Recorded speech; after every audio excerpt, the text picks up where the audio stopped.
सुनो सुनो सुनो भैया सुनो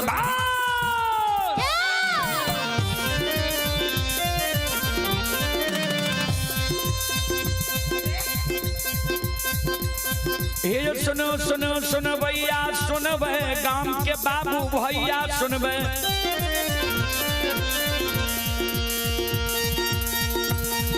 ये माँ बहना जलवारा के सुनबे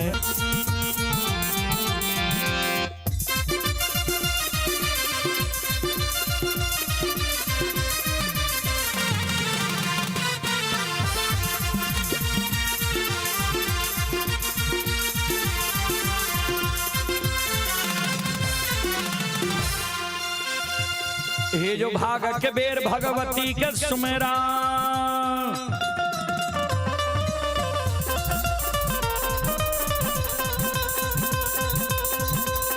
हे जो भाग के बेर भगवती के सुमेरा सादा भवानी जगदम्बा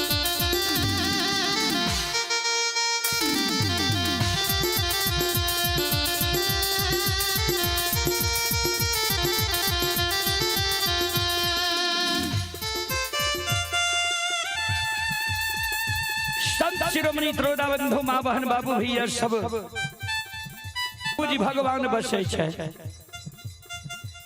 ध्यान देबै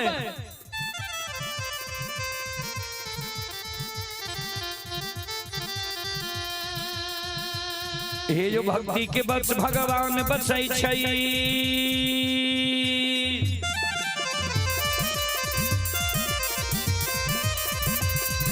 बसाई छे जे सब मालिक के भक्ति करल के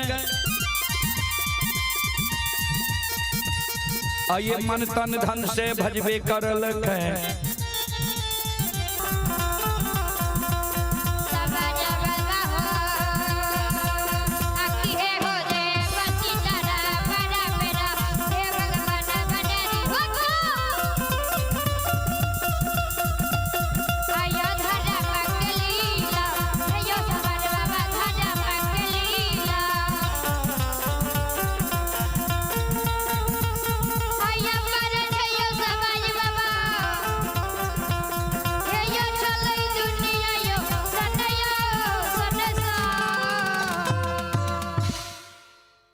धर्म के लीला यही दुनिया में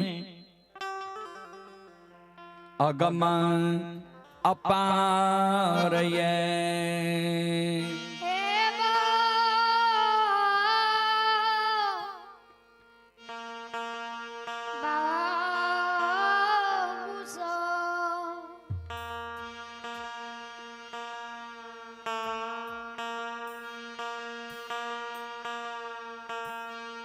सज्जन वृंद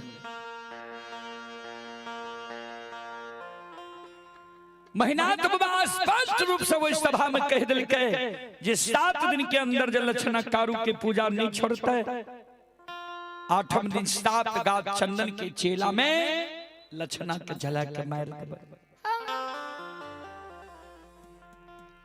इतना बात कहे के बाबूजी सभा भंग भ गेलै। सभा भंग भ गेलै। ओहो बात के प्रभाव लक्षण करने पड़ले जे कारो भैया के जे पूजा नहीं छोड़बे तब बड़का भैया हमरा आग में जला के मार देते। लक्षण कारो बाबा के पूजा करते रह गए। चले आप है सुनील कुमार किशन शर्मा फुलकाहा के निवासी हैं। 21 रुपए की पुरस्कार आए हैं। जिला सुपौल के निवासी हैं। श्रद्धालु को बहुत बहुत धन्यवाद, लाख लाख शुक्रिया, बहुत बहुत साधुवाद। आज 7वें दिन बड़का भाई मेहनात पंडित मन में सोचे जे लक्षणा कारू के पूजा छोड़लके कि नहीं छोड़लके, एक बार देखल जाए।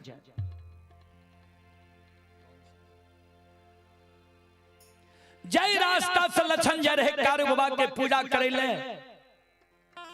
वो रास्ता पर आ जाके बड़का भाई मेहनात पंडित छिप के बैस गए जे लक्षणा जेबो करे छे कारू के पूजा करेले।